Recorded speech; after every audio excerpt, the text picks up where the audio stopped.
چاہیے گردین و دنیا میں سکو دل کی خوشی، صحبت علماء میں آ کر سیکھو باتیں علم کی۔ الحمدللہ رب العالمین، والصلاة والسلام علی سید المرسلین، الصلاة والسلام علیکہ یا رسول اللہ وعلی آلہ وصحبہ یا حبیب اللہ، الصلاة والسلام علیکہ یا نبی اللہ وعلی آلہ وصحبہ یا نور اللہ۔ مدنی چینل کے ناظرین، پروگرام علم کی باتیں، اس میں آپ کو خوش آمدید کہتے ہیں، اور انشاءاللہ آج کا ہمارا ٹاپک ہے، بڑا خوبصورت موضوع ہے، علم و عمل، اور علم کی باتیں بھی ہوں گی، ساتھ ساتھ علم کے تقاضے کیا ہیں، عمل کے حوالے سے وہ بھی کچھ گفتگو انشاءاللہ پروگرام میں وہ ذکر کریں گے۔ آج کے ہمارے مہمان مفتی سجاد صاحب، حضرت آپ کو بھی خوش آمدید کہتے ہیں، اور انہی کے ساتھ ہی مفتی جمیل صاحب ہیں، حضرت آپ کو بھی بہت خوش آمدید کہتے ہیں۔ ابتداءً درود پاک کی فضیلت ہمارے پیارے نبی صلی اللہ علیہ وآلہ وسلم کا فرمان معظم علی شان ہے، زینوا مجالسکم بالصلاۃ علیہ فإن صلاتکم علیہ نور لکم یوم القیامہ۔ فرمایا اپنی مجلسوں کو مجھ پر درود پڑھ کر تم آراستہ کرو کہ تمہارا مجھ پر درود پڑھنا قیامت کے دن تمہارے لیے نور ہوگا۔ کثرت سے بارگاہ رسالت میں درود و سلام بھیجنے پڑھنے کی عادت اپنی بنانی چاہیے۔ اللہ مجھے آپ کو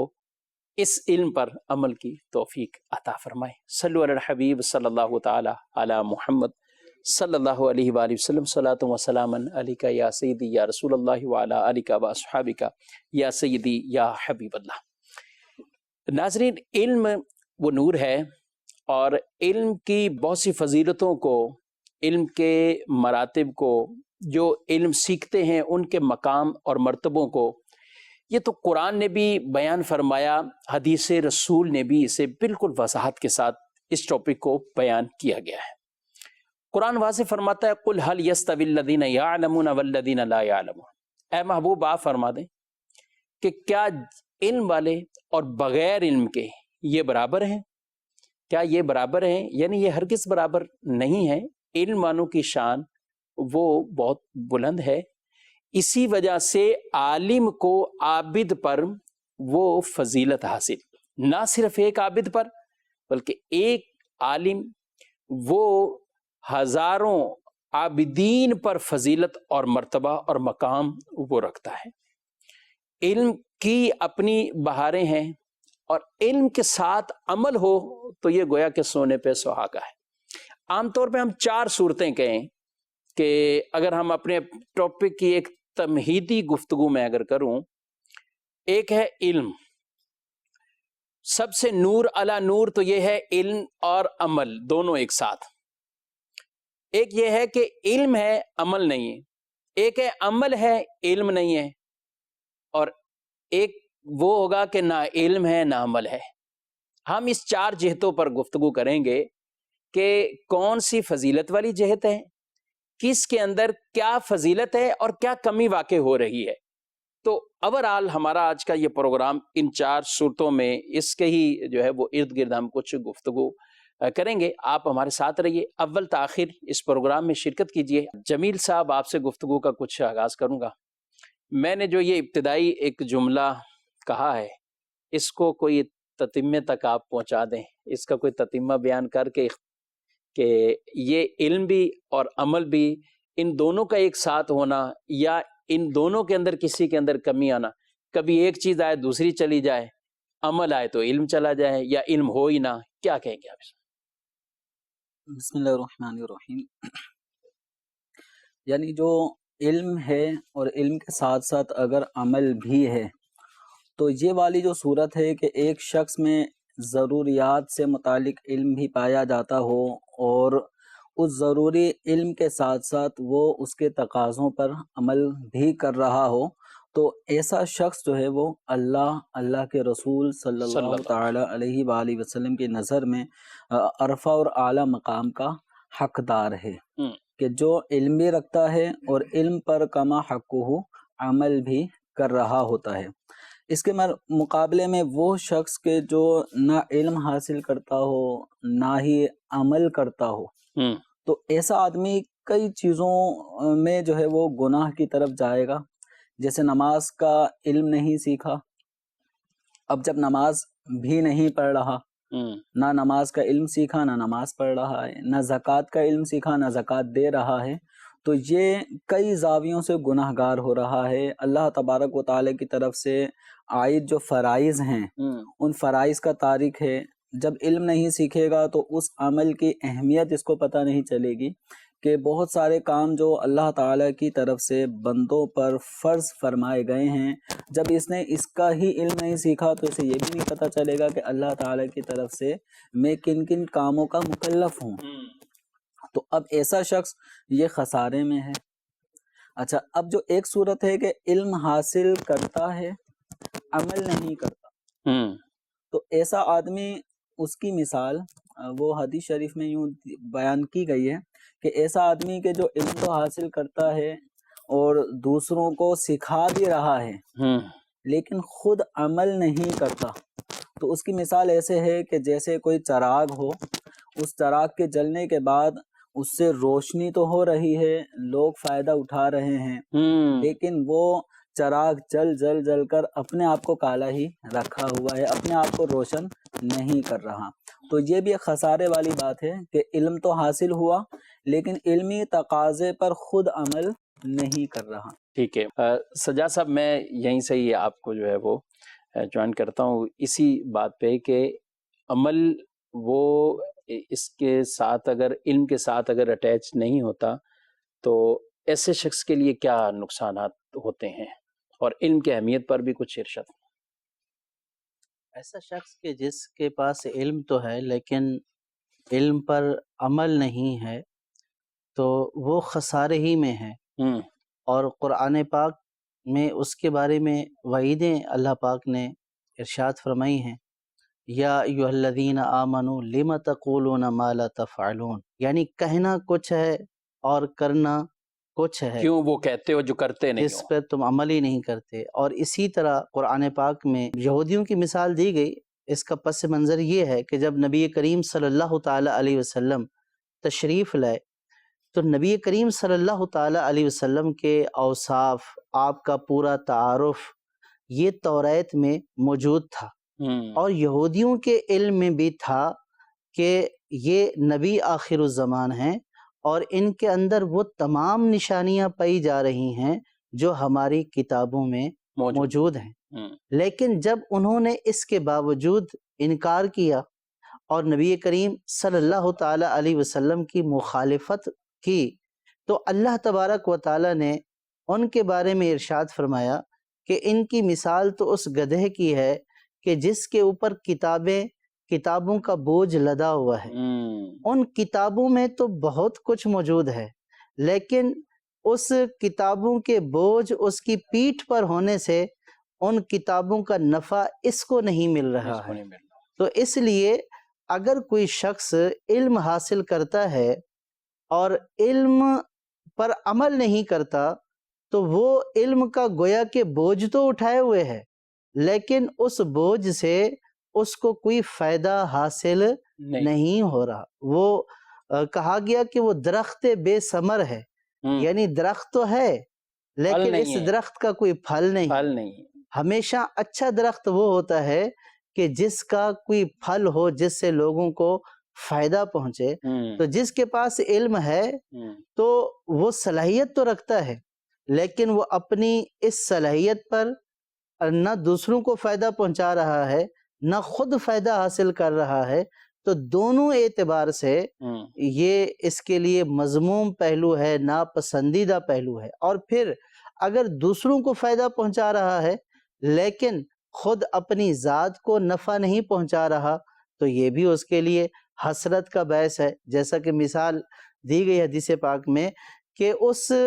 جو ہے وہ چراغ کی طرح ہے، اس موم کی طرح ہے کہ جس کو جلا کر لوگ تو اس سے روشنی حاصل کرتے ہیں اور وہ خود جل کر ختم ہو جاتا ہے اور لوگ اس سے روشنی حاصل کر کے علم حاصل کر لیتے ہیں لیکن اس سے اس موم کو خود کوئی فائدہ نہیں ہوتا. تو یہی مثال ہے اس شخص کی کہ جس کے پاس علم تو ہے لیکن اس کے پاس عمل نہیں ہے۔ سخت وعیدیں آئی ہیں حدیث پاک میں۔ حدیث پاک میں یہ فرمایا گیا کہ ایک شخص کو جہنم میں ڈالا جائے گا اور جہنم کی شدت کی وجہ سے اس کی آنتیں باہر آ جائیں گی اور وہ جہنم میں کوہلو کے بیل کی طرح گھومے گا۔ تو لوگ اس کے ارد گرد جمع ہو جائیں گے اور اس سے کہیں گے کہ اے فلاں شخص، کیا تو فلاں نہیں ہے؟ اللہ، ہم تو تیری وجہ سے، یعنی تجھ سے علم حاصل کر کے ہم نے تو ہدایت حاصل کر لی اور تیرا خود ایسا حال ہو گیا۔ تو یہ وعید بیان کی گئی ہے اس شخص کے لیے کہ جس کے پاس علم تھا، جس کے پاس نالج تھا، سب کچھ جانتا تھا، لیکن اس نے خود عمل نہیں کیا۔ لوگوں نے اس سے نفع اٹھایا، اس نے جو ہدایت بیان کی اس ہدایت سے انہوں نے روشنی پائی اور وہ ہدایت یافتہ ہو گئے، لیکن یہ خود بے نور رہا، خود جو ہے اس کے علم سے کوئی فائدہ نہیں پہنچا۔ تو یہ بہت بڑی وعید ہے اس شخص کے لیے کہ جس کے پاس علم ہے لیکن وہ اس علم سے اپنی ذات کو نفع نہیں پہنچاتا، اپنی ذات کو وہ نفع نہیں پہنچا رہا۔ جمیل صاحب، یہاں ایک پہلو اس طرح کا بھی آتا ہے جو ابھی مفتی صاحب نے بات کی ہے۔ کچھ لوگ وہ کہتے ہیں بھائی علم ہم نہیں سیکھیں گے، وہ عمل جو بھی ہو تھوڑا بہت کر لیں گے، جتنا ہو سکا وہ کر لیں گے، علم نہیں سیکھیں گے۔ اچھا، ان سے پوچھا جائے کیوں، یا ان کے ذہنوں میں کسی نے یہ ڈال دیا ہے اگر آپ علم سیکھ لیں گے تو پھر آپ کو عمل بھی کرنا پڑے گا، اور آپ علم سیکھے بغیر ہی چلو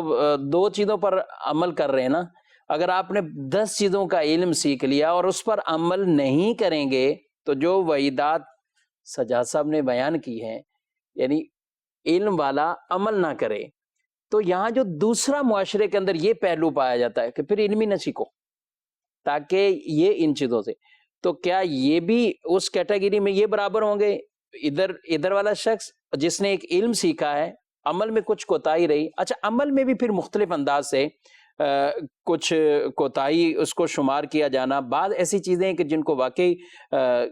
شریعت کی نظر میں وہ گناہگار آدمی ہوگا، اس کے ترک کے اوپر اس گناہ ہیں، وعیدات ہیں، یا معاذ اللہ ثم معاذ اللہ کوئی ایسا شخص کے لوگوں کو تو ہدایت دیتا رہا اور پھر ایسا ہوا کہ خود وہ گمراہیت کی طرف چلا گیا، خود وہ بد مذہبیت کی طرف چلا گیا، یا خدا نہ خواستہ ایسا ہوا کہ وہ کفر کے اندر مبتلا ہو گیا، اور اس طرح کے معاملات ہوئے۔ ایک وہ کیٹیگری، ایک خود گناہگار ان وعیدوں کا حقدار اپنے آپ کو مانا جن پر حرام اور ان چیزوں کی وعیدات بیان کی گئی۔ اس سے پھر آگے درجہ ایک استحباب اور ان چیزوں کا بھی آتا ہے، اس پہ بھی ہم انشاءاللہ گفتگو کریں گے۔ یہ والا جو پہلو آتا ہے اس میں عبادت گزار اور ادھر علم والا، تو ان کے بھی درجات کے اندر یہ ایک نہیں ہے، اس میں بھی فرق ہے اور تفاوت بیان کیا گیا ہے۔ میں آپ سے جو سوال کرنا چاہ رہا تھا پہلے اس پہ کچھ گفتگو کر لیتے ہیں کہ علم سیکھیں ہی نہیں، اگر سیکھیں گے تو عمل کرنا پڑے گا۔ دیکھیں، علم تو سیکھنا ہی پڑے گا۔ علم سیکھنے کے ذریعے سے آدمی بہت ساری چیزوں سے، یعنی گناہوں سے، نقصان دہ چیزوں سے اپنے آپ کو بچا پائے گا۔ اب یہ جو سوچ ہے کہ علم سیکھ لیا تو عمل کرنا پڑے گا، اور اگر اس نے عمل نہیں کیا تو اتنی ساری جو وعیدیں بیان کی جاتی ہیں، جو علم حاصل کرے اور عمل نہ کرے تو ہم ان وعیدوں سے بچ جائیں گے، تو ایسا نہیں ہے۔ دیکھیں، علم جب انسان حاصل کر رہا ہوتا ہے تو علم کیا ہے؟ علم ایک نور ہے، ہدایت ہے۔ ضروری نہیں ہے کہ جو ابھی سوچ پیدا ہو رہی ہے کہ ہم علم حاصل کریں گے پھر عمل نہیں کر پائیں گے تو ایسا ہوگا، تو ضروری نہیں ہے کہ جو وسوسہ اس وقت دامن گیر ہے ایسا ہی ہو، کیونکہ علم ایک نور ہے، جب نور ذہن کو، سینے کو روشن کر دیتا ہے تو آدمی کے دل میں گناہوں سے نفرت پیدا ہونا شروع ہو جاتی ہے، اور علم پھر آدمی کو اللہ تبارک و تعالیٰ کے قریب کرنے والے کاموں کی طرف آمادہ کرتا ہے۔ پھر آدمی وہ کام جو اللہ تعالیٰ کی بارگاہ سے دور کرنے والے وہ چھوڑ دیتا ہے۔ تو اب علم حاصل کرنے سے پہلے ہی ہم یہ ججمنٹ کر لیں کہ علم حاصل کروں گا تو پھر گناہ ہو جائیں گے، پھر یہ ہوگا، تو یہ دیکھیں شیطانی ایک وسوسہ ہے۔ علم ہی وہ چیز ہے جس علم نے شیطان کے مقابلے میں حضرت آدم علیہ نبینا علیہ صلاۃ والسلام کو کتنی فضیلت دے دی کیا بات. کہ آدم علیہ صلاۃ والسلام ابھی آپ کا جسم تیار ہوا ہے، آپ کے جسم میں روح ڈالی گئی ہے، اور ادھر مولی میں ملائکہ ابلیس جو اس وقت ملائکہ کو علم سکھایا کرتا تھا، اللہ تعالیٰ کے جو معرفت کی باتیں کیا کرتا تھا، تو اب اس نے یہی چیز دیکھی کہ علم کی فضیلت کی وجہ سے آدم کو مجھ پر فضیلت دی گئی۔ تو یہ بھی ایک وسوسہ شیطان کا ہے کہ وہ علم حاصل ہی نہیں کرنے دے گا، کہ جس علم کو حاصل کرنے کی وجہ سے آدم علیہ السلام اور ان کی قیامت تک آنے والی اولاد اللہ تبارک و تعالیٰ کے قرب کو حاصل کر لے۔ تو آدم علیہ السلام سے نام پوچھے گئے تو آپ نے سارے کے سارے نام بتا دیے تھے۔ تو آپ کی جو فضیلت ملائکہ پر، اور ملائکہ کے ساتھ ساتھ جو شیطان اس وقت اس کی بدبختی ظاہر نہیں ہوئی تھی، تو اس پر جو فضیلت ظاہر ہوئی وہ علم ہی کی وجہ سے ظاہر ہوئی۔ اور شیطان کبھی بھی نہیں چاہے گا کہ علم کی وجہ سے آدم علیہ السلام کی کوئی بھی بیٹا یا ان کا کوئی بھی بیٹی وہ جو ہے راہ راست پر آ جائے۔ تو اب یہ جو وسوسہ ہے کہ علم حاصل کرو گے تو عمل کرنا پڑے گا، عمل نہ کرنے کی صورت میں تم پھنس جاؤ گے، پھر عذاب آخرت، تو آدمی کو شیطان یہ وسوسہ دیتا ہے کہ تم علم ہی حاصل نہ کرو۔ تو اولاً علم حاصل کر کے ہی اس شیطانی چال سے بچا جا سکتا ہے، ورنہ کئی لوگ ایسے ہیں کہ جو جانتے بوجھتے بھی علم، یعنی جن کے پاس وقت بھی ہوتا ہے، سہولتیں بھی ہوتی ہیں، لیکن وہ اس وسوسہ شیطانی میں گرفتار ہو کے علم حاصل نہیں کر رہے، فرائض کا علم حاصل نہیں کر رہے، نمازیں درست نہیں کر رہے، اپنے روزوں کی اصلاح نہیں کر رہے، تو اس طرح زکوٰۃ کتنی دینی ہے، دینی بھی ہے کہ نہیں دینی، یہ علم حاصل نہیں کر رہے، تو یوں کئی گناہوں کو وہ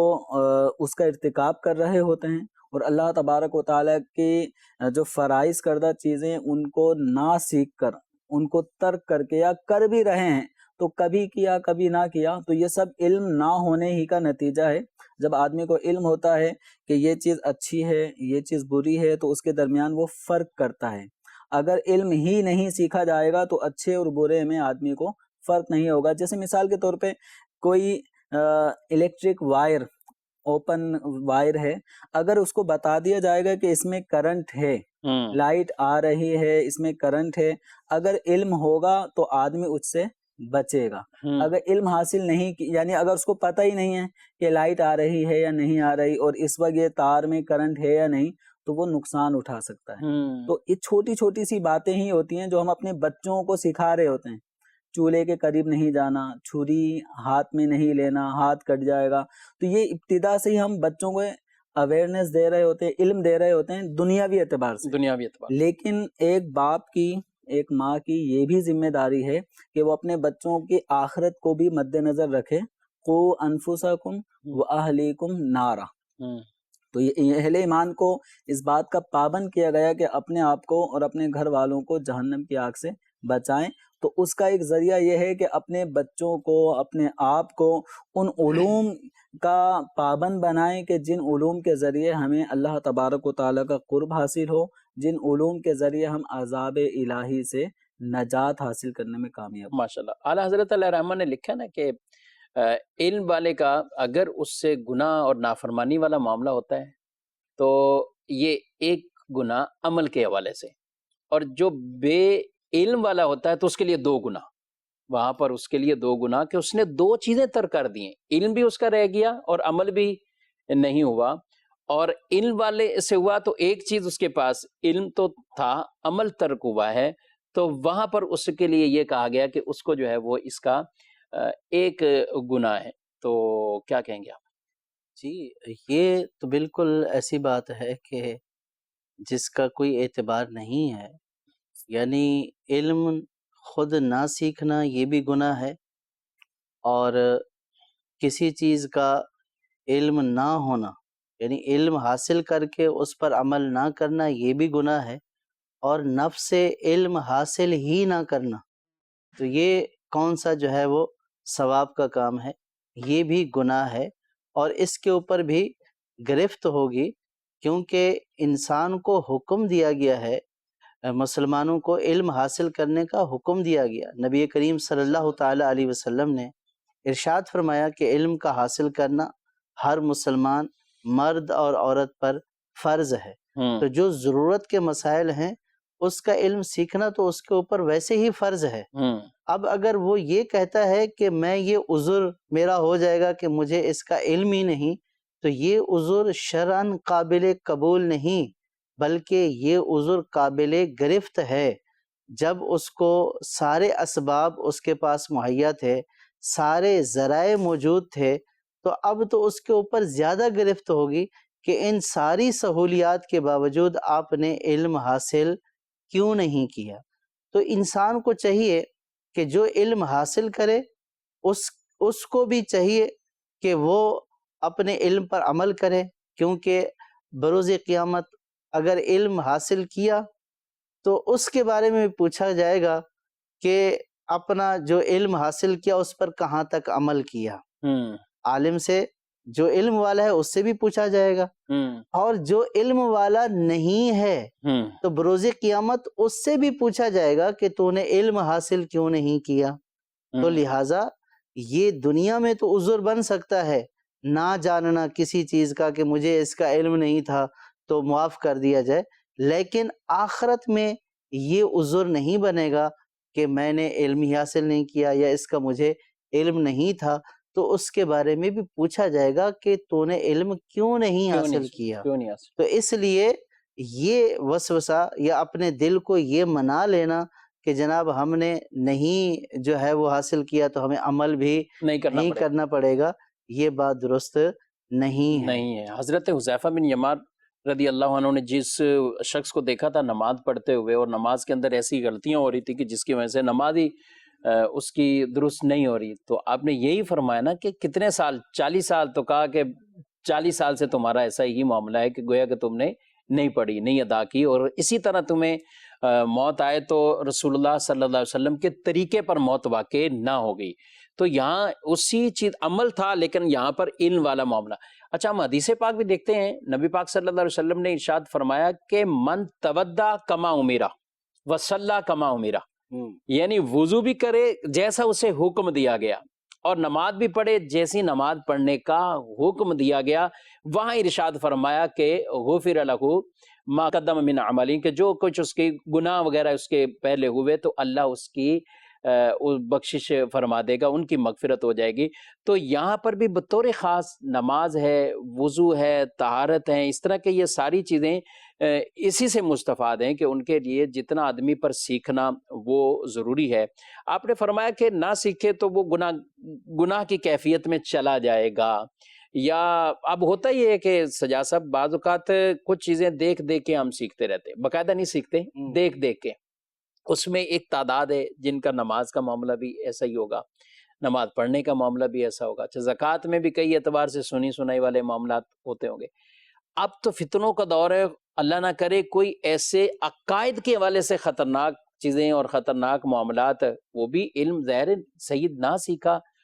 تو اس کی جو کیٹیگری بیان فرمائی گئی ہے، پہلے علم عقائد کے حوالے سے، پھر آگے علم شریعت کے حوالے سے، پھر وہ باطنی علم کے حوالے سے، تو یہ ایک کیا ضابطہ دین سیکھنے کے حوالے سے یا جو ضروری اہم معاملات ہیں کیا دیکھیں، سب سے پہلا تو بندے کا ایمان ہے، اور مومن ہوگا تو اس کے بعد عمل کی طرف آئے گا۔ ٹھیک، اِلَّا الَّذِينَ آمَنُوا وَعَمِلُوا الصَّالِحَاتِ، قرآن پاک نے جہاں بھی ایمان کا حکم دیا تو اس کے بعد عمل کا حکم دیا، عمل صالح، بالکل۔ تو اس سے معلوم ہوا کہ پہلے ایمان لانا ہے، اور جس کو ہم عقیدہ کہتے ہیں، یعنی اس بات کے اوپر ایمان لانا ہے کہ اللہ پر میں ایمان لایا، لیکن اللہ پر ایمان لانے کا کیا مطلب ہے کہ میں نے اللہ پاک کو واحد جانتا ہوں، اللہ تبارک و تعالیٰ کے افعال میں، اللہ تعالیٰ کی صفات میں، ذات میں کسی کو شریک نہیں مانتا ہوں۔ پھر اس کی پوری تفصیل ہے کہ اللہ پاک کی جو صفات ہیں ان صفات کا علم، ایک بندہ اللہ تبارک و تعالیٰ کی ذات پر ایمان لاتا ہے، لیکن وہ بالفرض معاذ اللہ پاک کی ذات کو بندوں کی ذات جیسا جسم اللہ پاک کا تصور کرتا ہے، تو معاذ اللہ، تو یہ ظاہر ہے کہ یہ عقیدے کی خرابی ہے کہ اس نے اللہ پاک کو مخلوق جیسا جو ہے وہ جانا ہے، اور اللہ پاک ارشاد فرماتا ہے لیسا کمثلہ شیئن، اللہ پاک کسی مخلوق جیسا ہے ہی نہیں۔ اسی طرح اللہ پاک سمیع اور بصیر ہے، اور اللہ پاک کی وہ سماعت اور بصارت یعنی سننے اور دیکھنے کو بھی انسانوں کے سننے اور دیکھنے پر قیاس کرتا ہے۔ الغرض اللہ پاک کی جو بھی صفات ہیں وہ اللہ پاک کی ان صفات کو انسانوں پر، مخلوق پر قیاس کرتے ہوئے اللہ پاک کا ایک تصور اس کی ذات کا، اس کی صفات کا اس کے ذہن میں موجود ہے۔ تو اب اگرچہ وہ یہ کہتا ہے کہ میں اللہ پر ایمان لایا، لیکن جو اللہ تعالیٰ کی ذات سے متعلق اس کا تصور ہے، جو عقیدہ ہے، وہ تصور اور وہ عقیدہ اسلام کے خلاف ہے۔ یعنی یہ علم توحید اور ایک جی توحید کے حوالے سے مسلمان کا کیا عقیدہ ہونا جی اسی طرح رسالت کا ہے، یعنی اللہ پاک کی ذات کے لیے کیا چیز جاننا واجب ہے کہ اس کا علم، اور اللہ پاک کے لیے کیا چیز محال ہے، کیا چیز جائز ہے، یہ عقیدے کا علم ہے۔ اسی طرح آپ رسالت کے اس پر آ جائیں تو اس میں بھی یہ ہے کہ انبیاء علیہ الصلاۃ والسلام کے لیے کیا جائز ہے، کیا واجب ہے، اور انبیاء علیہ الصلاۃ والسلام کے لیے کیا محال ہے۔ بالفرض ایک شخص نبی کریم صلی اللہ تعالی علیہ وسلم پر ایمان رکھتا ہے کہ میں نبی کریم صلی اللہ تعالی علیہ وسلم کو اللہ کا نبی مانتا ہوں، لیکن اس کے ذہن میں یا اس کا عقیدہ یہ ہے کہ میں آخری نبی نہیں مانتا ہوں معاذ اللہ، تو اب اس کا ماننا یہ نہ ماننا ہے، کیونکہ اس کا جو عقیدہ ہے وہ قرآن کی نصوص کے خلاف ہے۔ تو یہ ایک یعنی کہ مختصر تفصیل ہو گئی کہ سب سے پہلے بندے نے کس چیز کے اوپر ایمان لانا ہے، اور اس ایمان لانے سے وہ دائرہ ایمان میں داخل ہوگا، اور اس کے بعد اس کے جو ہے وہ اعمال کی باری آئے گی کہ اس نے کون سا عمل کرنا ہے، کون سی چیز اس کے اوپر فرض ہے۔ تو ایک فرض ہے عبادات کے اعتبار سے، روزہ، زکوٰۃ، نماز، اور ان کو منجیات کہتے ہیں، اور ایک مہلکات ہیں، یعنی ایسی بیماریاں ہیں کہ یہ اگر انسان کے اندر پائی جائیں تو یہ انسان کے اعمال کو تباہ و برباد کر دیتی ہیں، اور بعض اوقات ان بیماریوں کی وجہ سے بندہ ایمان کے دائرے سے ان کی نحوست کی وجہ سے نکل جاتا ہے، جیسے حسد ہے، غیبت ہے، تکبر ہے، یہ مہلکات اور بھی کئی اس طرح کی جو چیزیں یہ مہلکات کہلاتے ہیں، یعنی کہ جو بندے کو ہلاک کر دیتے ہیں۔ تو جس طرح عبادات کا علم سیکھنا ضروری ہے، فرض ہے، تو اسی طرح ان مہلکات یعنی گناہوں سے بچنے کا، اور گناہ کون کون سے ہیں اگر ان کا علم ہوگا تبھی تو بچے گا، اگر ان کا علم ہی نہیں ہے تو بچے گا کیسے؟ تو ان مہلکات کا علم بھی سیکھنا فرض ہے۔ الغرض خلاصہ یہ کہ اللہ کی رضا کن کاموں میں ہے اور اللہ کی ناراضگی کن کاموں میں ہے، اس کا ایک مسلمان کو، مومن کو پتہ ہونا ضروری ہے، تو تبھی تو وہ اللہ کی رضا حاصل کر پائے گا، اور تبھی وہ اللہ پاک کی ناراضگی سے بچ پائے گا۔ اگر اس کو پتہ ہی نہیں کہ میرا رب کس بات سے راضی ہوتا ہے، میرا رب کس بات سے ناراض ہوتا ہے، تو وہ پھر بچے گا کیسے؟ تو اس کے لیے علم حاصل کرنا پڑے گا۔ تو لہٰذا یہ عذر جو پہلے آپ سوال کر رہے تھے کہ ہم سیکھیں گے نہیں اس لیے عمل سے بچ جائیں گے، اگر آپ سیکھیں گے نہیں، بچیں گے نہیں، بلکہ آپ گڑھے میں گریں گے، اور یہ گڑھا خدا نہ خواستہ یہ دنیا کی آگ کا گڑھا نہیں ہے۔ یہ علم حاصل نہ کرنا بعض اوقات بندے کو دائرہ ایمان سے خارج کر دیتا ہے، کفریات بکتا ہے، کفریات کے عقائد اور نظریات ایسے اس کے ذہن میں پیوست ہو جاتے ہیں کہ جو اس کو جہنم کے گڑھے میں گرا دیتے ہیں۔ اللہ اکبر، اللہ الحفیظ۔ اس لیے تو روایت میں کہا گیا نا کہ وہ زمانہ ایک آئے گا کہ صبح مومن ہے اور شام کو کافر ہے، تو یہ کیفیات اس پر جو ہے وہ اس کے عقیدے کے اندر کوئی ایسے کفریات آ جائیں گے، کچھ ایسے معاملات آ جائیں گے کہ جس کی وجہ سے وہ دائرہ اسلام سے نکل جائے گا۔ علم یہ واقعی آدمی کو کئی چیزوں سے بچا لیتا ہے، محفوظ کر لیتا ہے۔ امام فخر الدین رازی رحمۃ اللہ تعالی علیہ نے علم کیوں سیکھنا چاہیے، کیوں علم کی طرف آنا چاہیے، آپ نے بڑی کمال کی باتیں لکھی، اور تفسیر کبیر میں وہاں آپ نے کچھ حکمتیں بیان کرتے ہوئے یہ بیان کیا کہ مجھے اللہ تعالیٰ نے فرائض کی ادائیگی کا حکم فرمایا ہے، تو بغیر علم کے یہ ادائیگی درست نہیں ہوگی۔ پھر فرمایا دوم، خدا تعالیٰ نے مجھے گناہوں سے دور رہنے کا حکم دیا ہے، بغیر علم کے بچ نہیں سکتا۔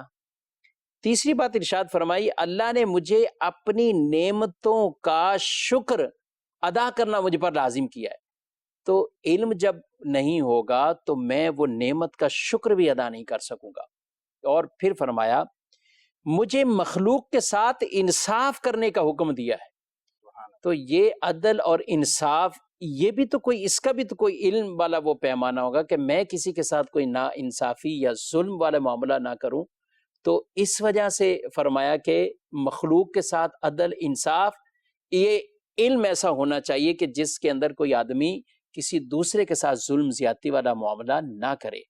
آگے آپ فرماتے ہیں اللہ نے مجھے بلاؤں پر، مصیبتوں پر صبر کرنے کا حکم دیا ہے،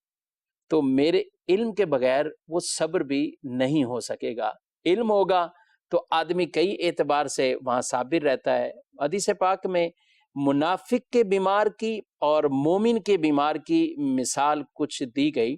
اور مومن جب بیمار ہوتا ہے اور صبر بھی کرتا ہے تو اس کے تو گناہ اللہ معاف فرماتا ہے۔ منافق کے لیے کہا کہ وہ بیمار ہوا اور پھر ٹھیک ہو گیا، تو اس کی مثال اس اونٹ کی طرح ہے جس کو مالک نے باندھ دیا پھر کھول دیا، اسے نہ باندھنے کی وجہ پتا نہ کھولنے کی وجہ پتا کہ مجھے کیوں باندھا گیا ہے اور مجھے کیوں کھول دیا گیا ہے۔ پھر فرمائے امام فخر الدین رازی رحمۃ اللہ تعالی علیہ نے کہ مجھے شیطان سے دشمنی کرنے کا حکم دیا گیا ہے،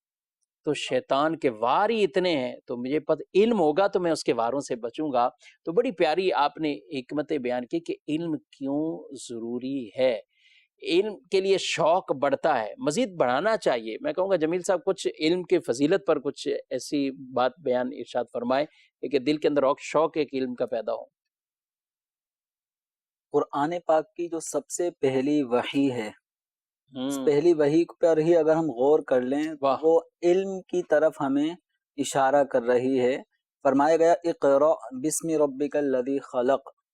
کہ اس رب، اپنے رب کے نام سے پڑھیے کہ جس نے پیدا کیا، خلق الانسان من علق اقرأ وربک الاکرم الذی علم بالقلم علم الانسان ما لم یعلم۔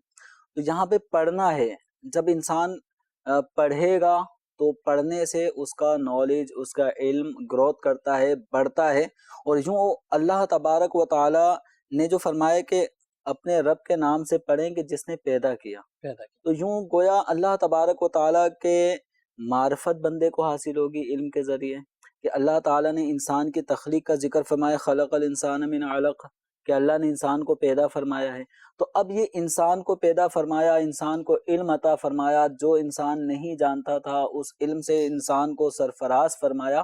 تو اب یہ جو علم ہے، قرآن پاک کی پہلی وحی ہی اپنے ماننے والوں کو اس بات پر ابھار رہی ہے کہ تمہاری زندگی لا علم نہیں ہونی چاہیے، تمہیں ہر آن علم دین حاصل کرتے رہنا چاہیے۔ اچھا، اس آیت مبارکہ کا بڑا وہ ہوتا ہے اور اس کو بیان بھی کیا جاتا ہے،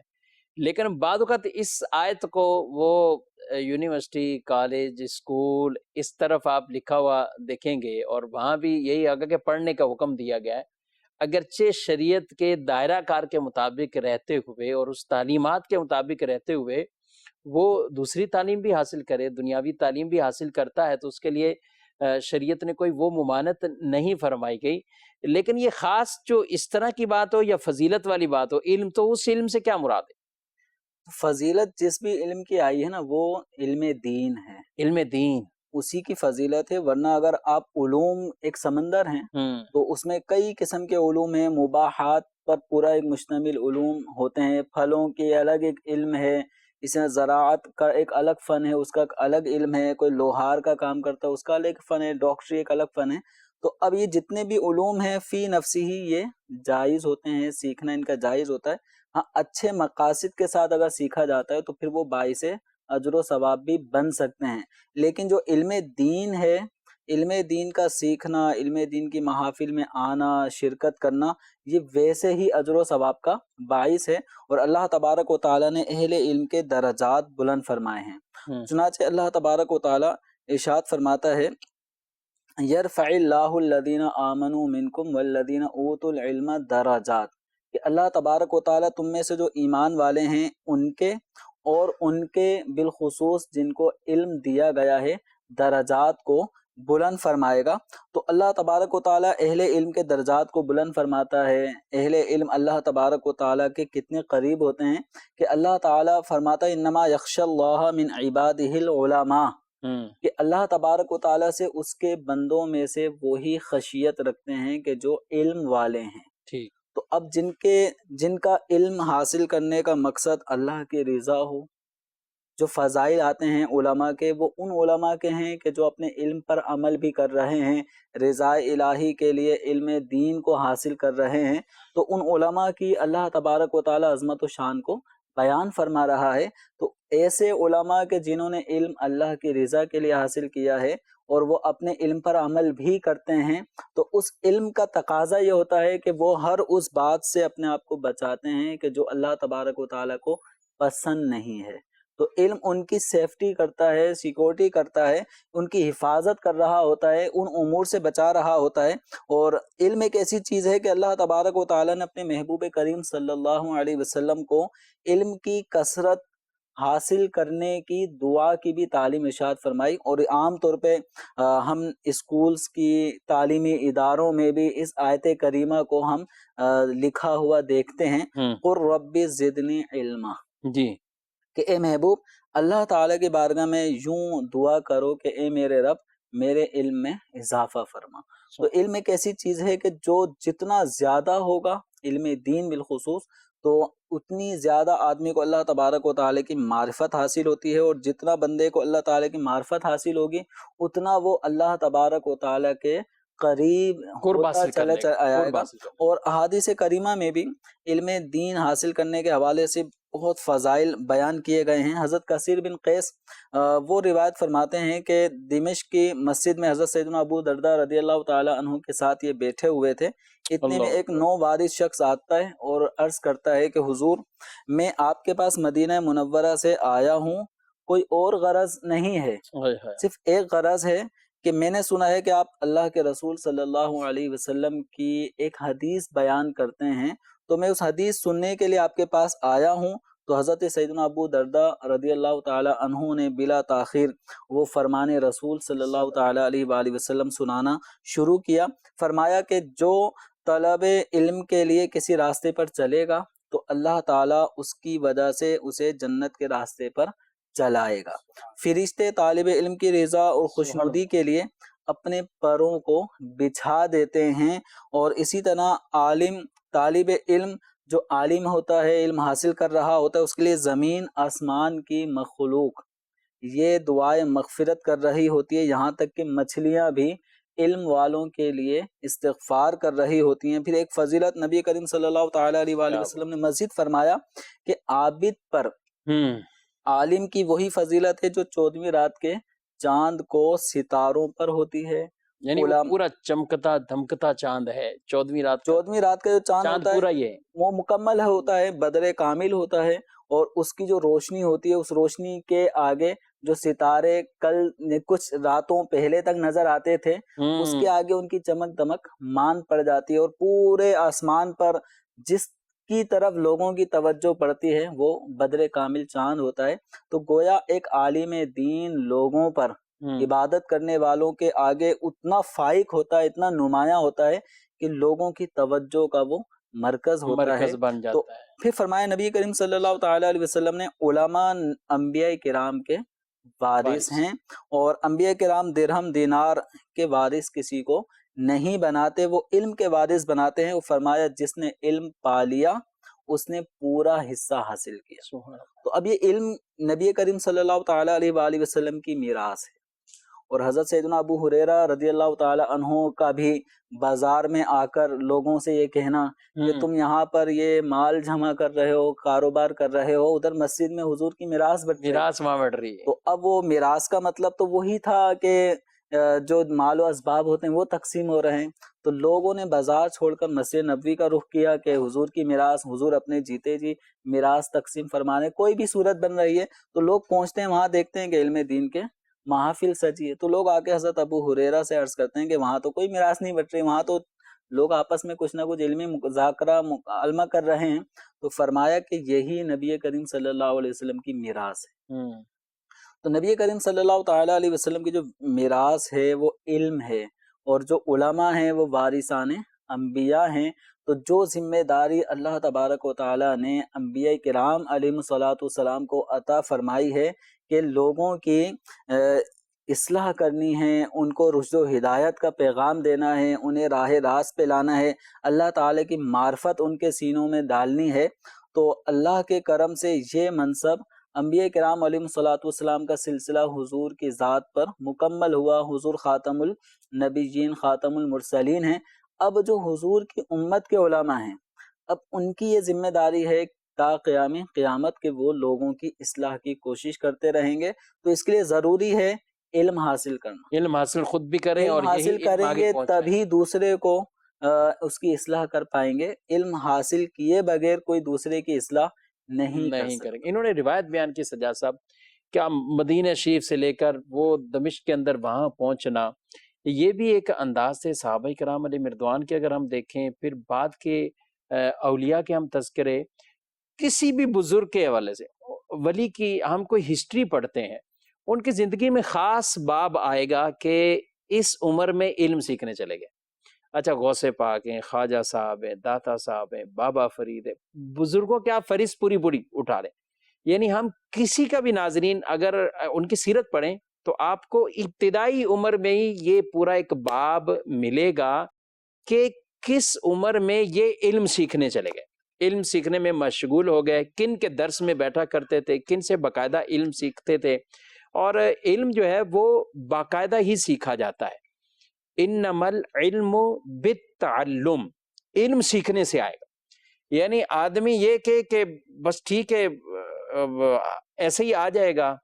تو علم جو باقاعدہ علم آتا ہے وہ باقاعدہ سیکھنے سے ہی آتا ہے، کسی پہ نظر ہو، کوئی خاص اس طرح کا کرم ہو، لیکن اس کے بھی جو لوازمات ہیں اس کے اندر کوشش، محنت یہ شامل ہے، اور یہی ہم نے نبی پاک علیہ السلام کی سیرت دیکھی کہ آپ نے صحابہ کو کیا تعلیم دی، صحابہ کے انداز دیکھتے ہیں تو وہ بھی اسی طرح۔ مجھے وہ ایک آیت مبارکہ جمیل صاحب سورہ توبہ میں وہ واقعہ بھی یاد آ گیا، کچھ لوگ پورا کا پورا اپنا گاؤں چھوڑ کے آ گئے تھے، پورا ان کا گاؤں خالی ہو گیا تھا بالکل، یعنی مدینے میں آ کے پڑاؤ ڈال دیا کہ علم سیکھیں گے۔ اب ہوا کیا کہ ان کے علاقے بالکل ویران ہو گئے، وہ علاقہ ویران ہو گیا، اور مدینے کے اندر اس قدر کثرت سے لوگ آ گئے کہ یہاں تنگی ہوگی چیزوں کے اندر، ظاہر جو خوراک ہے یہ والی چیزیں ہیں، تو جتنی بستی جتنے علاقے ہیں عام طور پہ ان کی ضرورت یا اس سے قدرے کچھ کم ہی، تبھی یہ ہمیں روایات میں ملتا ہے 2 کا کھانا 3 کے لیے کافی، 3 کا 4 کے لیے کافی۔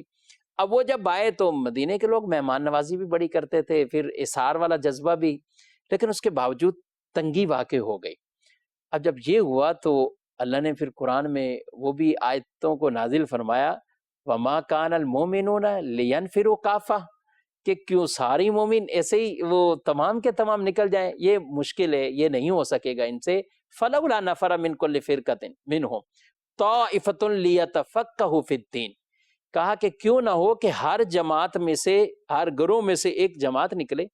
ایک پوری پلاننگ دے دی کہ آپ کچھ لوگوں کو نکالیں وہ علم سیکھیں، اور پھر وہ جب علم سیکھ لیں پھر کیا کریں، پھر وہ ڈرائیں، ان اپنی قوم کی طرف آ جائیں اور آ کے ان کو سکھائیں۔ تو بڑی تشریح ہے اس میں تفقہ فی الدین کے حوالے سے بطور خاص جو اس میں درس دیا گیا، تو یہ آیت اسی قبیلے کے حوالے سے آئی کہ جو پورا کا پورا یہاں پر آ گئے اور ان کے علاقے ویران ہو گئے تھے، تو یہ بھی جذبات تھے، علم سیکھنے کے ایک شوق تھا، یہ انداز تھا۔ اللہ رب العالمین نے پھر انہیں یہ ارشاد فرما دیا کہ کچھ لوگ آئیں سیکھیں، وہ آگے جا کر ان کو سکھائیں، پھر ان کی نسلیں آگے، یہ سیکھتے سکھانے والا یہ سلسلہ ایسا ہی چلتا رہنا چاہیے۔ آپ کی کالز ہیں جی؟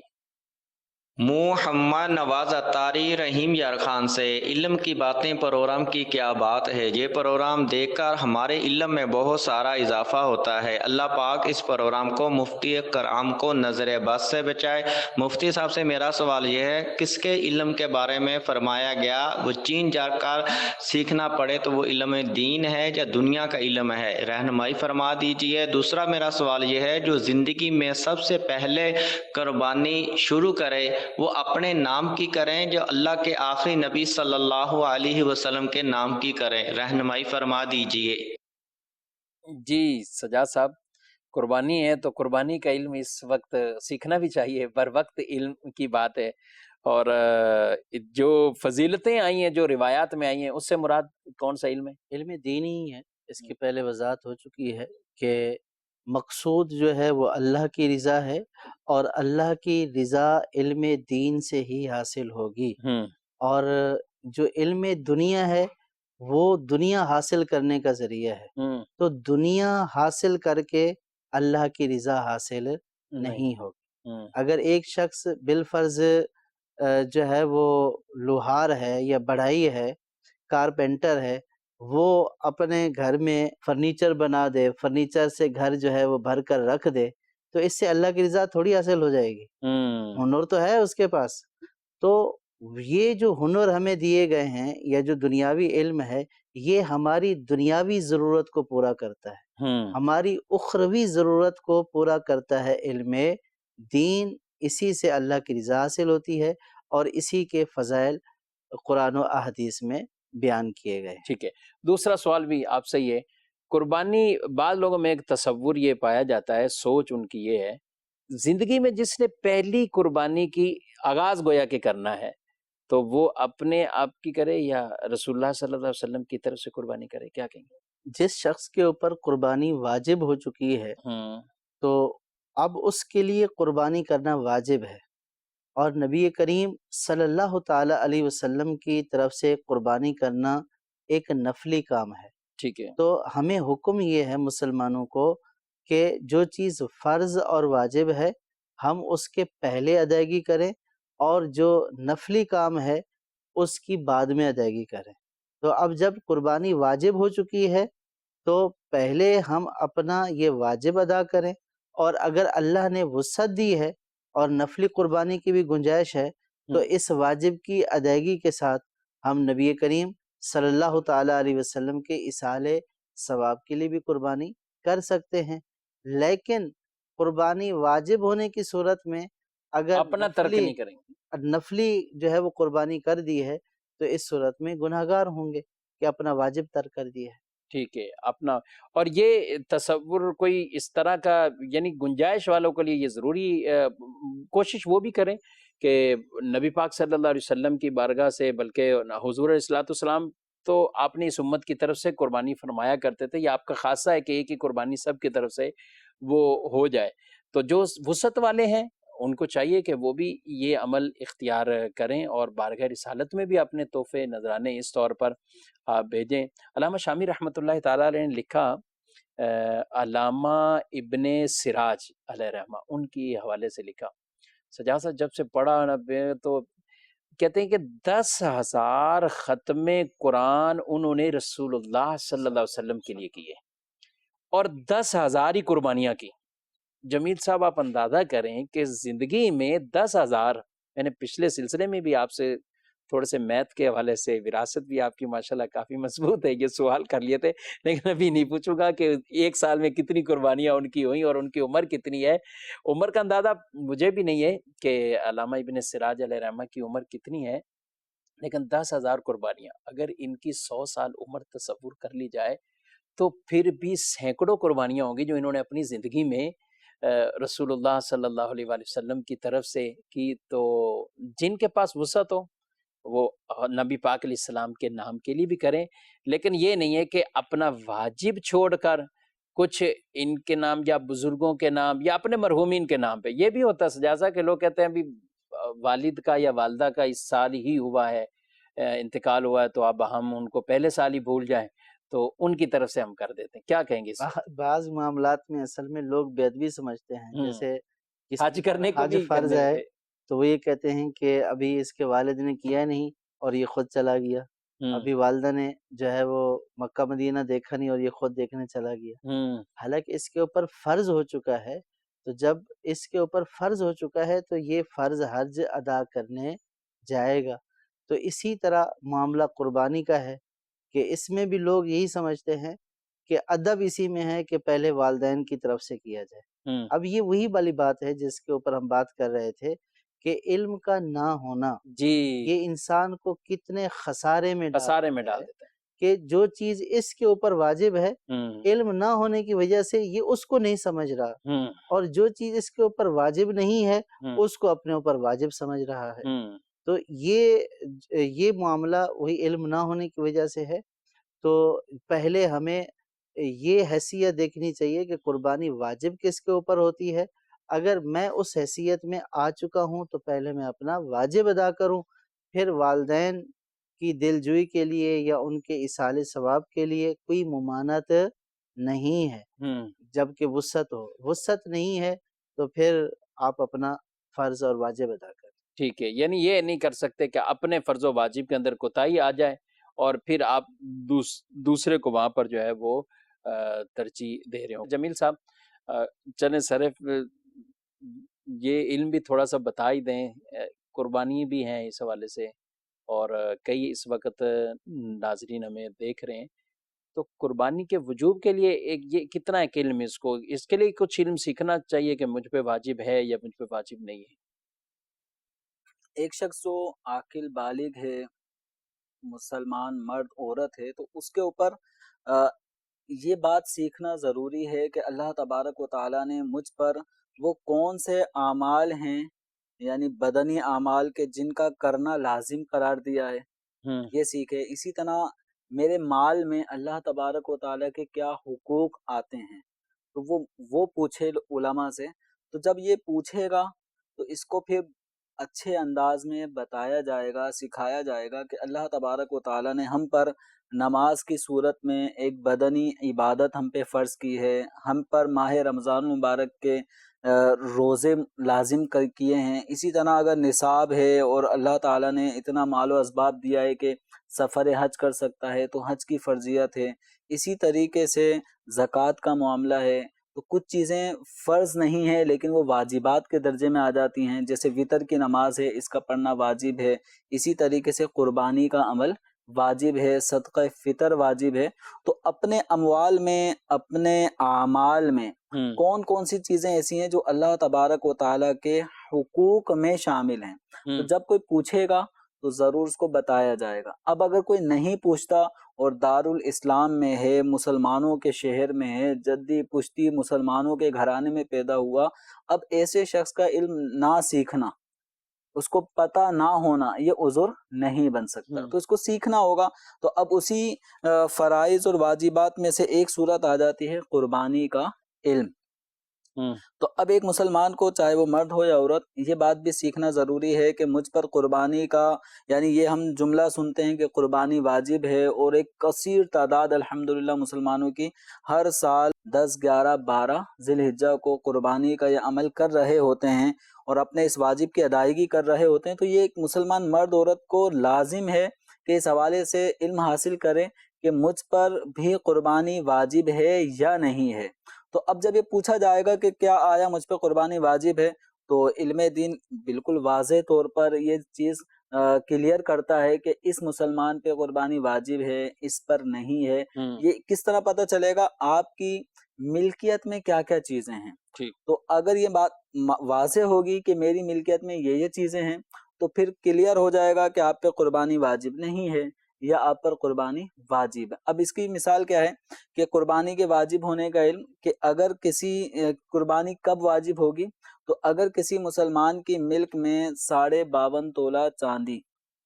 اس کی جو بھی قیمت چل رہی ہو، فی زمانہ یہ 70-80 ہزار کے درمیان لگ بھگ بن رہی ہوتی ہے، تو اب کسی کی ملکیت میں 52.5 تولہ چاندی کی رقم موجود ہے۔ اب وہ چاہے اس کے پاس اپنے گھر میں موجود ہو، اس کے بینک اکاؤنٹ میں موجود ہو، یا اس کے رقم کمیٹی اور بی سی کی شکل میں جمع ہو چکی ہو، ٹھیک ہے، اور یہ رقم قرض وغیرہ سے فارغ ہو، اگر رقم نہیں ہے تو اب یہ دیکھ لے کہ اس کی ملک میں ایسے اموال جو اس کی حاجت و ضرورت سے زائد ہیں اور وہ ان کی مالیت وہ 52.5 تولہ چاندی کی قیمت کو پہنچتی ہو، یا کسی عورت کے پاس یا مردوں کے پاس بھی 7.5 تولہ سونا موجود ہو یا 52.5 تولہ چاندی موجود ہو، اور یہ سب چیزیں اس کی حاجت سے فارغ ہوں، قرض وغیرہ سے زائد ہوں، تو اس صورت میں اس کے اوپر قربانی واجب ہو جائے گی۔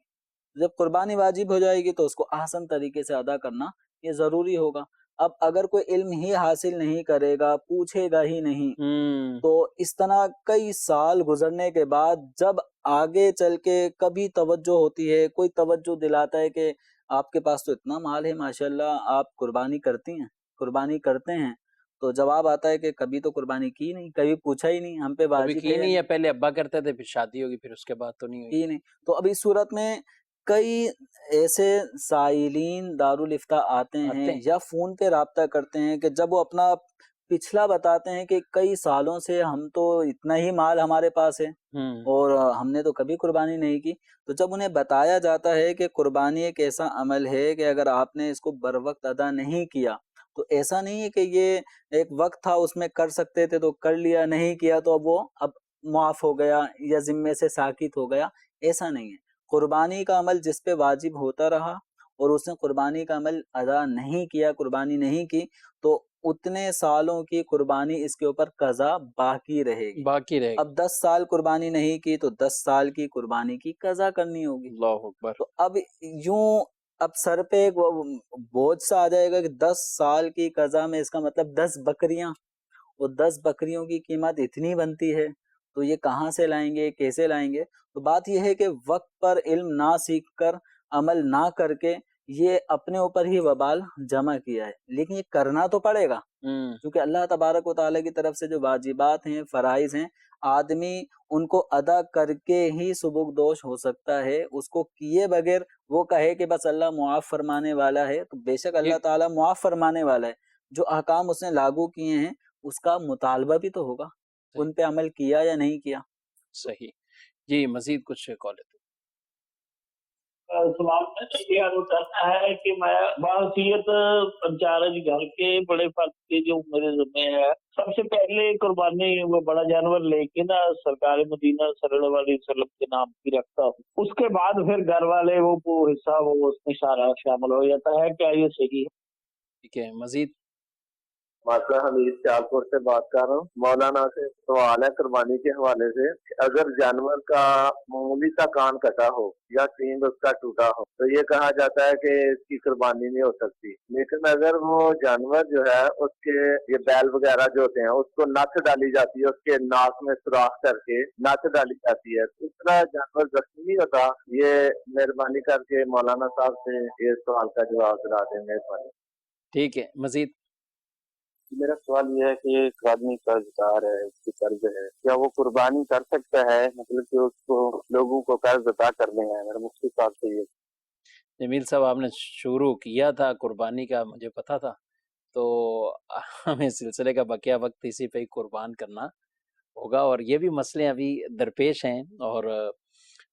بر وقت ہیں، اور جس کا علم بھی ہے اور ساتھ ساتھ عمل بھی کرنا ہے۔ جب آپ نے یہ بات ابھی کی کہ اتنے سال گزر جائیں پتہ ہی نہ، اس کو علم نہیں ہوگا تو پھر کئی کوتاہیاں، تو صرف یہ نہیں ہے، پھر آگے قدم بڑھائیں گے تو منڈی جائیں گے تو جگہ جگہ علم کی وہاں ضرورت پڑے گی، اور پھر جانور لے کر آئیں گے تو ذبح۔ میں چاہوں گا سجاد صاحب اس پر آپ ہی کچھ کلام کریں، اور کچھ یوں بھی انہوں نے بیان کیے ہیں، بعض کے تھوڑے سے کوئی سینگ ٹوٹا ہوا ہوتا ہے، کسی کا کان چیرا ہوا ہوتا ہے، کیا کہیں گے؟ جی، پہلی بات تو یہ کہ نبی کریم صلی اللہ تعالیٰ علیہ وسلم کے نام کی قربانی کرنے سے منع نہیں کیا جا رہا، ٹھیک ہے، بلکہ یہ کہا جا رہا ہے کہ کرنا جائز ہے، لیکن جس پر خود واجب ہے اور اس کے علاوہ وہ وسعت نہیں رکھتا ہے، گنجائش نہیں ہے، تو پہلے اپنے واجب کو ادا کرے، اور جس کے اوپر جو شخص وسعت والا ہے، گنجائش والا ہے، کئی قربانیاں کر سکتا ہے، جی جی، تو وہ نبی کریم صلی اللہ تعالیٰ علیہ وسلم کے نام کی بھی کرے اور اپنے گھر والوں کی بھی کرے، ان کی اجازت کے ساتھ جو بالغ ہیں، اور اپنی بھی کرے۔ صحیح۔ اچھا، ان کے سوال سے میں یوں سمجھا، جیسے آپ کی کچھ گفتگو تھی کہ پہلے اپنی پھر اس طرح کریں، اب ایک آدمی وہ لے کے ہی جانور آیا، وہ 4 جانور لے کر آیا بالفرض، اور اس میں ایک نبی پاک علیہ السلام کے نام کا بھی ہے، اپنا بھی ہے، اپنی. اب آدمی کا ایک شوق ہوتا ہے کہ عید کی نماز پڑھی یہ وہ سب سے پہلے میں سرکار کی بارگاہ میں پیش کروں، پھر اپنا. تو اس میں تو کوئی مسئلہ نہیں. نہیں، اس میں کوئی مسئلہ نہیں ہے، بلکہ یہ نبی کریم صلی سعادت کی اللہ بات ہے. تعالیٰ علیہ وسلم کی تعظیم کے لیے ہے، ماشاء اللہ، تکریم کے لیے ہے، ماشاء تو اس میں تو سعادت کی بات ہے، اور اللہ پاک اس تعظیم کے صدقے ان کو اور نوازے گا. ماشاء اللہ. اور دوسرا جو سوال ہے جانوروں کے عیوب کا، بہتر اور سب سے افضل صورت تو یہ ہے کہ جانور کا ہر طرح کے عیب سے مبرہ ہونا، پاک ہونا ضروری ہے، یعنی ان میں کسی قسم کا عیب نہ ہو، سب سے افضل یہی ہے. صحیح ہے. اور دوسرا یہ کہ معمولی عیب، پھر اس عیب کے اندر تفصیل ہے کہ سینگ ٹوٹا ہوا ہے، وہ بالکل جڑ سے ٹوٹا ہوا ہے، اور ٹوٹنے کے بعد وہ آ چکا ہے، زخم بھر چکا ہے، نہیں بھر چکا ہے، تو یہ پوری تفصیل ہے. اسی طرح کان جو ہے وہ کتنا کٹا ہوا ہے، آدھا کٹا ہوا ہے، یا تہائی سے کم کٹا ہوا ہے، یا تہائی سے زیادہ کٹا ہوا ہے. تو معمولی سا چیرا، اس سے قربانی تو ہو جائے گی، لیکن اگر جانور اس سے بھی محفوظ ہو، یہ بھی عیب نہ ہو، تو اس میں بھی قربانی ہو جائے گی، لیکن عیب نہ ہو تو ایسے جانور کی قربانی کرنا افضل ہے. ٹھیک ہے. تو سینگ بھی اگر تھوڑا سا معمولی سا ٹوٹا ہوا ہے، قربانی ہو جائے گی، لیکن بہتر یہی ہے کہ ایسا جانور لے کہ جس میں اس طرح کے عیب نہ ہو. نہ ہو. ٹھیک ہے. یہ سینگ کی آپ نے بات شروع کی ہے، چلیں اس پہ کچھ بات کر لوں. میں نے آپ کا لکھا ہوا ایک فتویٰ پڑھا جس میں آپ نے فتوے کے اندر ہی وہ بات بھی کچھ ایک بڑے اہم نقطے کی طرف تنبیہ بھی کی اور اصلاح بھی کی کہ کچھ لوگ جانور کو خوبصورت بنانے کے لیے سینگ جڑ سے نکالتے ہیں باقاعدہ، اور اس کے مختلف طریقے کار ہیں، اور بعض تو بڑے خطرناک سننے میں آئے کہ ڈرل مشینیں چلا دیتے ہیں، یہ کرتے ہیں ظاہر ہے کہ، اور اس کو جانور کو بے سینگ والا انہوں نے ظاہر کرنا ہوتا ہے. تو اس عمل کے حوالے سے آپ کیا کہیں گے؟ یہ انتہائی ظالمانہ عمل ہے، ہم، اور صرف چند پیسوں کے حصول کے لیے ہم،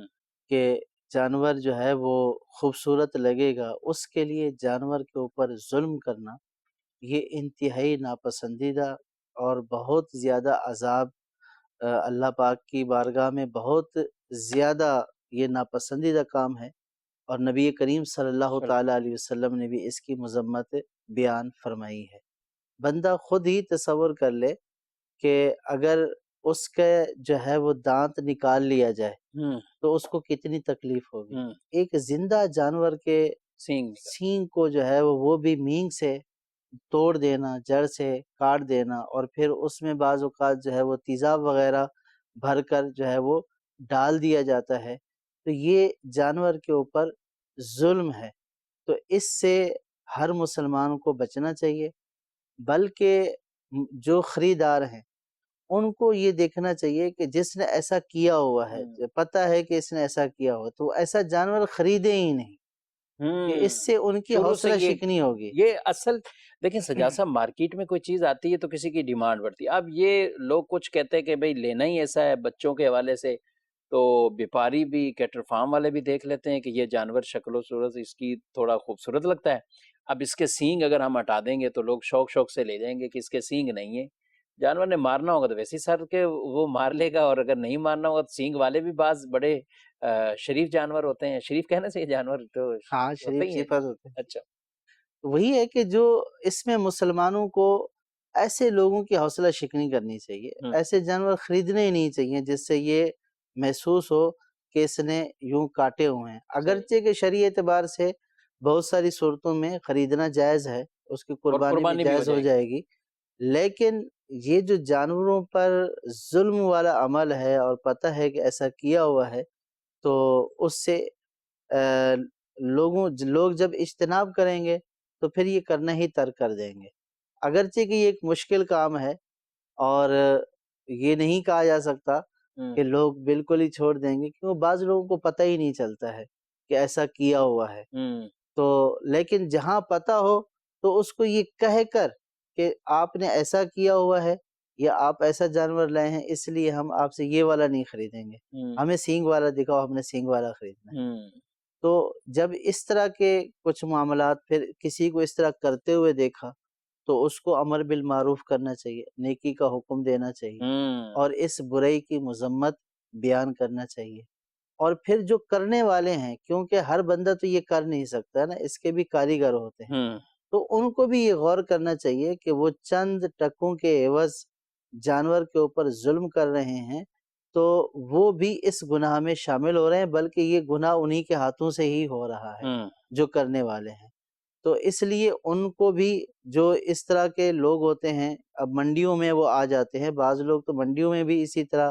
تازہ تازہ معاملہ کر رہے ہوتے ہیں، اور بعض اتنا ظلم کرتے ہیں کہ ان کے سینگ، بلکہ سینگ والی جگہ سے خون بہ رہا ہوتا ہے، بعض اوقات جانور خرید کر آتے ہیں تو واضح جو ہے وہ زخم بھی تو وہ تو موجود ابھی ہے، زخم ہی نہیں بھرا، اس وہ کا تو ابھی تو زخم ہی اس میں نہیں تو بھرا، اور قربانی کے مسئلے قربانی آ بھی جائیں نہیں ہوگی۔ گے۔ اور پھر اس میں ایسے لوگوں کو غور کرنا چاہیے کہ اب بہت سارے لوگ اجتماعی قربانی کے لیے جیسے جانور خریدتے ہیں، اور بہت سارے خریدنے والے بیچارے ایسے ہوتے ہیں جن کو پتہ ہی نہیں ہوتا۔ اب اجتماعی قربانی کا جانور ایسا خرید کر آ کر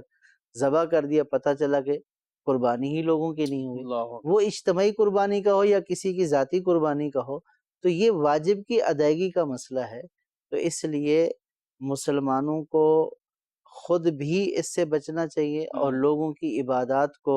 بھی ضائع کرنے سے بچانا چاہیے۔ ٹھیک ہے، بہت خوبصورت کلام، خوبصورت گفتگو آپ نے فرمائی ہے، اور اس حوالے سے جو بھی چیزیں درپیش ہوں کوشش کریں کسی عالم صاحب سے رہنمائی بھی حاصل کر لیں۔ امیر اہل سنت دامت برکاتہم العالیہ کا بہت پیارا رسالہ ہے ابل گھوڑے سوار، جس کے اندر جانوروں کے وہ عیوب بیان کیے گئے ہیں کہ اس طرح کی اگر جانور کیٹیگری کا تو اسے وہ قربانی کے لیے درست نہیں ہوگا، تو اس کا مطالعہ کر لیں، وہاں سے اس کو دیکھ لیں، اور اس طرح جب علم سیکھیں گے، پھر نہیں کوئی سمجھ آ رہا اس کی تشریح تفسیر، وہ آپ کسی عالم صاحب سے، مفتی صاحب سے، دارالتحل سنت سے بھی آپ رابطہ کر لیں گے تو انشاءاللہ آپ کو اس حوالے سے وہ رہنمائی وہ کر دی جائے گی۔ علم و عمل آج ہمارا موضوع تھا، اور یہ موضوع کا اگر ایک 1/3 کہیں جمیل صاحب،